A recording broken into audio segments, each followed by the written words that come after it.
आइयो न हमरा बिहार में ठोक देंगे कट्टा कपार में। स्कूल में एडमिशन के लिए चली गोली। बिहार के अहराव गांव में एक सरकारी स्कूल के पास एक विवाद के चलते गोलीबारी की घटना सामने आई है। प्राथमिक विद्यालय में बच्चे के दाखिले को लेकर स्कूल के प्रधानाध्यापक और एक पिता के बीच बहस हो गई, जो बाद में फायरिंग में बदल गई। पुलिस ने स्कूल के पास से 3 देसी कट्टा, 1 देसी राइफल, 4 जिंदा कारतूस और एक खोखा बरामद किया है। गोली चलाने वाले आरोपियों की पहचान कर ली गई है, लेकिन अभी तक किसी की गिरफ्तारी नहीं हुई है।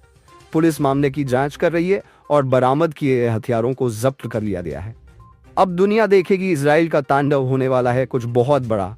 नेतन्याहू ने ऐसा क्या कहा कि मुस्लिम देशों के छूटे पसीने। ईरान समर्थित यमन के हौथी विद्रोहियों ने रविवार सुबह इजराइल में बैलिस्टिक मिसाइलों से हमला किया, जो इस प्रकार का तीसरा हमला था जिसने इजरायली वायु रक्षा प्रणाली को भेद दिया। यह हमला तेल अवीव और बैन शेमन जंगल में हुआ। इजराइल के प्रधानमंत्री बेंजामिन नेतन्याहू ने इस हमले को लेकर कड़ी चेतावनी दी और एक कैबिनेट बैठक बुलाई है।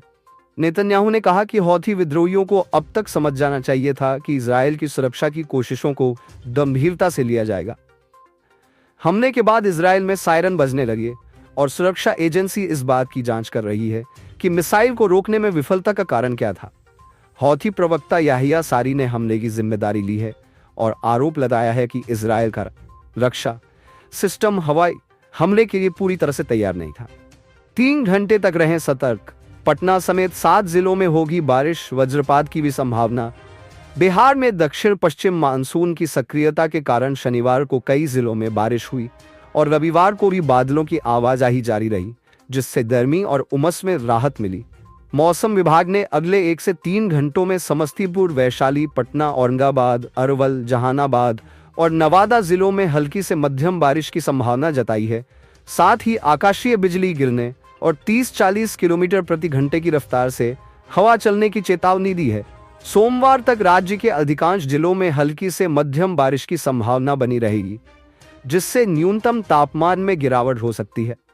मौसम विभाग ने लोगों से सतर्क रहने की अपील की है और सलाह दी है कि घर से बाहर न निकले, बिजली के खंभों और पेड़ों से दूरी बनाकर रखें और किसान खेतों में न जाए।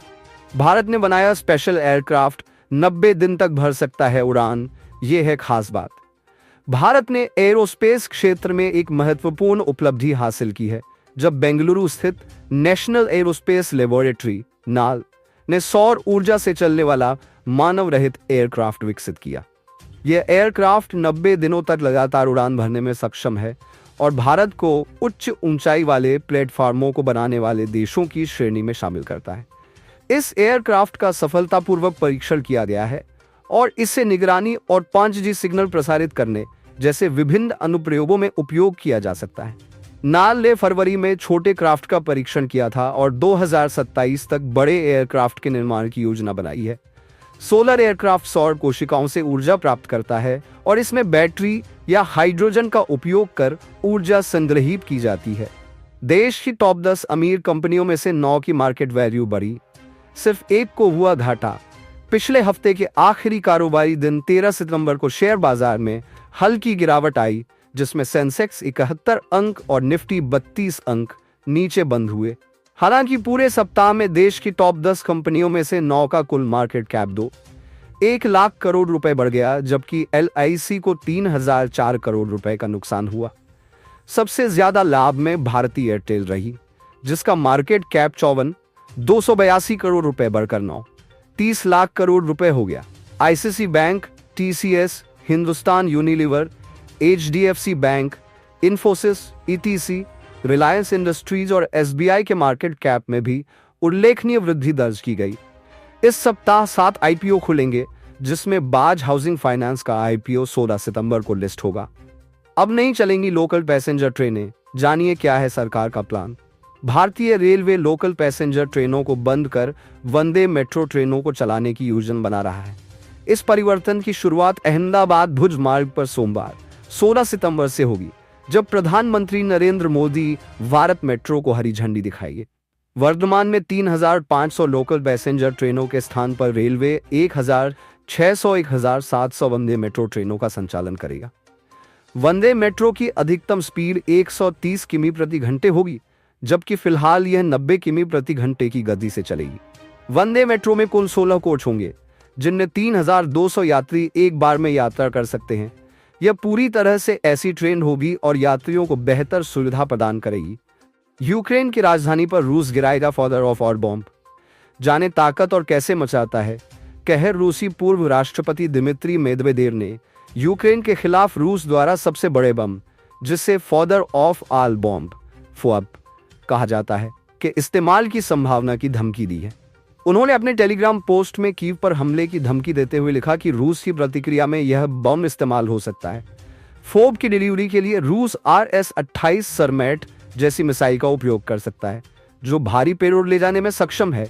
इस मिसाइल में कई वारहेड्स ले जाने की क्षमता है, जिससे FOB को एक बार में कई बमों के साथ लॉन्च किया जा सकता है। दिल्ली में रहता था युवक, इस एक ट्रिक से कमाए 300 करोड़। जब पुलिस ने पकड़ा तो तरीका जानकार उड़े होश। दिल्ली पुलिस ने तिलक नगर में एक फर्जी वीजा निर्माण फैक्ट्री का भंडाफोड़ किया है, जो पिछले 5 वर्षों से चल रही थी।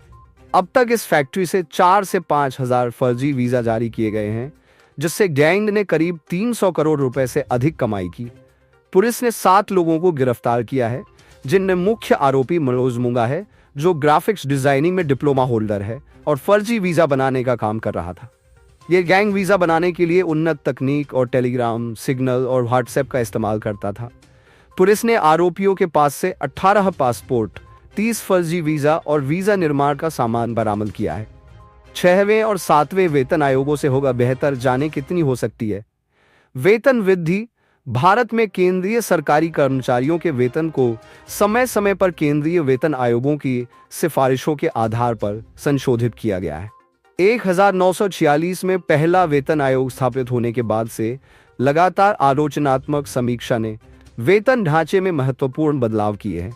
छठे वेतन आयोग ने 2006 में न्यूनतम मूल वेतन ₹7 तय किया था, जबकि 7वें वेतन आयोग ने 2016 में इसे बढ़ाकर ₹18 कर दिया। वर्तमान में 8वें वेतन आयोग की चर्चाएं हो रही हैं, जो 2026 में लागू होने की संभावना है। इसके तहत वेतन में 20% से 35% तक वृद्धि की संभावना है, जिससे लेवल 1 वेतन ₹34,560 तक और लेवल 18 वेतन 8 लाख रुपए तक पहुंच सकता है। साथ ही सेवानिवृत्ति लाभ और भत्ते भी समायोजित किए जाने की उम्मीद है। हो जाएं अलर्ट, कोविड का नया वेरिएंट XEC आया सामने, इस रास्ते इंडिया आने का खतरा। देश में कोविड-19 का नया वेरिएंट XC सामने आया है, जो सबसे पहले जर्मनी में पाया गया और अब यूरोप के अन्य हिस्सों में फैल रहा है। कैलिफोर्निया के स्क्रिप्स रिसर्च ट्रांसलेशनल इंस्टीट्यूट के डॉक एरिक टोपोर के अनुसार यह वेरिएंट घातक हो सकता है। हालांकि भारत में अभी इसका कोई केस नहीं मिला है, लेकिन हेल्थ मिनिस्ट्री सतर्क है और प्रभावित देशों से आ रही उड़ानों की निगरानी की जा रही है। इस नए वेरिएंट के मरीज नीदरलैंड, स्पेन, डेनमार्क, बर्लिन और इजराइल में पाए गए हैं। यूके में कोविड प्रोटोकॉल लागू किए गए हैं, जहां हर हफ्ते कोविड मरीजों की संख्या बढ़ रही है और अगस्त में कोविड से 102 मौतें हुई हैं।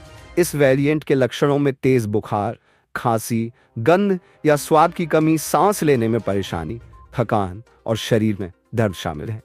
कोलकाता के बाद अब मालदा में धमाका, कांग्रेस नेता की मौके पर मौत। पश्चिम बंगाल के मालदा जिले में रविवार सुबह देसी बम हमले और गोलीबारी में कांग्रेस नेता शेख सैफुद्दीन की मौत हो गई। घटना धर्मपुर स्टैंड बाजार में हुई, जहां चेहरा ढके हुए 4-5 लोगों ने सैफुद्दीन पर गोलियां चलाईं और 2 देसी बम फेंके। परिवार का आरोप है कि टीएमसी समर्थित गुंडों ने यह हमला किया। हालांकि टीएमसी ने इन आरोपों को खारिज कर दिया है। इस घटना के बाद इलाके में तनाव फैल गया है और पुलिस मामले की जांच कर रही है। इसके एक दिन पहले कोलकाता के SN बनर्जी रोड पर एक बैग में धमाका हुआ था, जिसमें एक व्यक्ति घायल हो गया था।